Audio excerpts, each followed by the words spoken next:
ప్రపంచ ఆదివాసీ దినోత్సవం పురస్కరించుకొని ఈ కార్యక్రమానికి సభాధ్యక్షత వహిస్తున్న ట్రైబల్ సెక్రటరీ పెద్దలు శరత్ గారికి, అదేవిధంగా ముఖ్య అతిథిగా విచ్చేసిన పెద్దలు స్పీకర్ ప్రసాద్ గారికి, అదేవిధంగా మన ఆడపడుచు సీతక్క గారికి, శాసనసభ్యులు ముల్లనాయక్ గారికి, ట్రైకార్ చైర్మన్ బెల్లయ్య నాయక్ గారికి, వేదిక మీద ఉన్న పెద్దలందరికీ, మా వివిధ ప్రాంతాల నుండి విచ్చేసిన మా అక్కలకు, అన్నలకు, పాత్రికేయ సోదరులకు, అదేవిధంగా భద్రతా సిబ్బంది వారికి అందరికీ పేరు పేరున నమస్కారం తెలియజేస్తా ఉన్నాను. ముఖ్యంగా ఇంతకుముందు సెక్రటరీ గారు శరత్ గారు చెప్పినట్టుగా గత 75 సంవత్సరాల స్వతంత్ర భారతదేశంలో మనం ఇంకా వెనుకబాటు తనంతోనే అడవులలో ప్రకృతిని ఆరాధిస్తూ కొండలే మన గుళ్ళు, ఆ బండలే మన దేవుళ్ళుగా భావిస్తూ వాగుల్లోనే స్నానాలు చేస్తూ తుపాకులతోని సావాసం చేస్తున్న మన సామాజిక వర్గాన్ని ఆర్థికంగా, విద్యాపరంగా, వైద్యంలో, అన్ని రంగాల్లో ముందు తీసుకురావాలని చెప్పేసి ఆ రోజు స్వర్గీయ ఇందిరాగాంధీ గారు ఆదివాసుల్ని, గిరిజనుల్ని అందరినీ అన్ని రంగాల్లో ముందు తీసుకెళ్లాలనే కార్యక్రమంలో భాగంగా ఐటీడీఏ స్థాపించడం జరిగింది. ఆ తదుపరి ఐటీడీఏలు ఎన్ని ఉన్నా కానీ ఆర్థికంగా వెనుకబాటుతనం వల్ల చాలామంది, నేను ఏపీఆర్ చేసి ఉట్నూరులో చదువుతున్నప్పుడు నాతో పాటు చాలామంది ఆదివాసీ బిడ్డలు ఇంటర్లో మంచి మార్కులు చదివి మంచి పోటీతత్వంతో చదివేవారు. కానీ 10th అయిపోగానే ఫారెస్ట్ ఉద్యోగం, ఇంటర్మీడియట్ అయిపోగానే టీచర్ ఉద్యోగం వల్ల అక్కడక్కడే ఆగిపోయారు. ఎవరు డాక్టర్లు కానీ ఇంజనీర్ల వైపు కానీ ఆ రోజు ఆలోచించని పరిస్థితి. అదేవిధంగా తర్వాత తదనంతరం గత ప్రభుత్వం 10 సంవత్సరాల్లో కేవలం 8,000 కోట్లు కేటాయించి రాష్ట్రం అంతటా పూలాభిషేకాలు చేసి ఒక ఆర్భాటాన్ని చేసిరు తప్ప ఆ నిధులన్నీ దారి మళ్లించి గిరిజన, ఆదివాసీ జాతుల్ని మోసం చేసిన పరిస్థితి మనం చూసినాం. ఈరోజు మన ముఖ్యమంత్రి వర్యులు రేవంత్ రెడ్డి గారు ముఖ్యమంత్రి అయిన తర్వాత గిరిజనుల పాత్ర ఈ రాష్ట్ర ప్రభుత్వ ఏర్పాటులో ముఖ్య భూమిక పోషించిందని గుర్తించి అధిష్టానాన్ని మెప్పించి మన ఆదివాసీ బిడ్డను పంచాయతీరాజ్ శాఖ మంత్రిగా ఈరోజు రాష్ట్రంలో నియమించడం జరిగింది.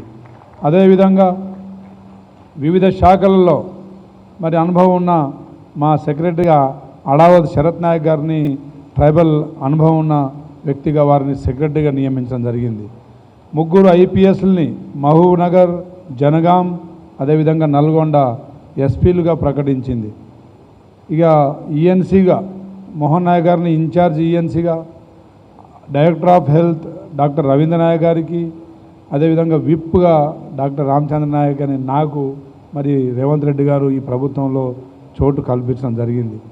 ఇంకా ఆదివాసీ జిల్లా అయిన ఆదిలాబాద్కి మన గిరిజన బిడ్డ సీతక్క గారికి ఇన్ఛార్జ్ ఇవ్వడం జరిగింది. ఎందుకంటే ఆదివాసీ కష్టాలు తెలిసిన వ్యక్తిగా సీతక్కను అక్కడ పంపిస్తే వారి వెనుకబాటు నుంచి వారి ముందు తీసుకెళ్లే ఒక కార్యాచరణ రూపొందించవచ్చనే ఒక గట్టి సంకల్పం ముఖ్యమంత్రి గారు అన్ని కోణాల్లో ఆదివాసీ గిరిజన తండాల్ని, గుడారాల్ని అన్ని రంగాల్లో మన రవాణా సౌకర్యం కావచ్చు, విద్యుత్ సరఫరా కావచ్చు, మంచినీటి సౌకర్యం, అదేవిధంగా హెల్త్ డిపార్ట్మెంట్లో కూడా ముందు తీసుకెళ్లే కార్యక్రమాలు, ప్రణాళికలు ముఖ్యమంత్రి గారి ఆలోచనలు ఉన్నాయి.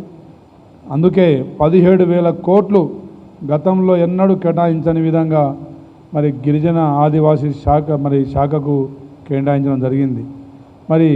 దాన్ని పూర్తిగా అమలు చేసే బాధ్యత మా అక్క సీతక్క గారు తీసుకుంటారనే గట్టి నమ్మకం కూడా ఉంది.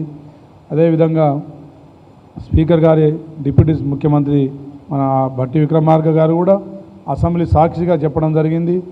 గతంలో ప్రభుత్వాలు దారి మళ్లించినట్టుగా మేము నిధులు మళ్లించమని చెప్పేసి దాన్ని స్పష్టంగా ప్రజలకు తెలిసే విధంగా తెలియజేయడం జరిగింది. కాబట్టి భవిష్యత్తులో గిరిజన ఆదివాసీ బిడ్డలు అన్ని రంగాల్లో ముందు తీసుకెళ్లే వివిధ కార్యాచరణ మనం ముందు తీసుకెళ్ళాలి. మరి మూలాల నుంచి మనం గుడారాల నుంచి ఆర్థికంగా సామాజికంగా మరి ముందుకెళ్ళే ఒక సంకల్పంతో గ్రామాలని యూనిట్గా తీసుకొని మండలాలని యూనిట్గా తీసుకొని మరి ఏ విధంగా ముందుకెళ్తే మన పిల్లలు రేపు పోటీ ప్రపంచంలో ముందుకు సాగుతారనే ఒక ఆలోచన ఇంకా చేయాల్సిన అవసరం కూడా ఉంది. అందులో మరి సెక్రటరీగా మా శరత్ నాయక్ గారికి పూర్తి బాధ్యత తీసుకొని మరి ఇంతకుముందు చెప్పినట్టు గిరిజన కమిటీ ఒకటి ఆలోచన ఉంది ముఖ్యమంత్రి గారికి. అది త్వరలో కూడా అది మరి కార్యాచరణ రూపొందించే దాన్ని చేసిరా ఓకే దాన్ని మరి ఇంప్లిమెంటేషన్లో యాక్షన్లో వారిని దింపే విధంగా కార్యాచరణ తీసుకుంటారని చెప్పేసి, అదేవిధంగా విదేశాలకు వెళ్ళే సీతక్క విదేశాలకు వెళ్ళే మన విద్యార్థులు చాలామంది మరి ఓవర్సీస్ స్కాలర్షిప్ కేవలం 100 మందికే గత ప్రభుత్వం 100 మందికే కట్ ఆఫ్ చేసిరు. దాన్ని కనీసం ఒక 300-400 మరి వేరే జాతుల వారంటే వారి ఆర్థిక స్తోమత ఉంటుంది, వివిధ రంగాల్లో వాళ్ళు ముందుంటారు కాబట్టి మరి మన గిరిజనులకు అది కనీసం ఒక 500 మందికి ఇవ్వగలిగితే మనం అందరినీ ప్రోత్సహించినట్టు అవుతుంది. అదేవిధంగా ఇంతకుముందు సోదరులు 2-3 పిల్లలు మరి ఆదివాసీ బిడ్డలు మెడికల్ కాలేజీలలో ఎయిమ్స్ లాంటి ఇన్స్టిట్యూట్లలో సీటు సాధించడం చాలా గర్వంగా మనం చెప్పుకోవాలి.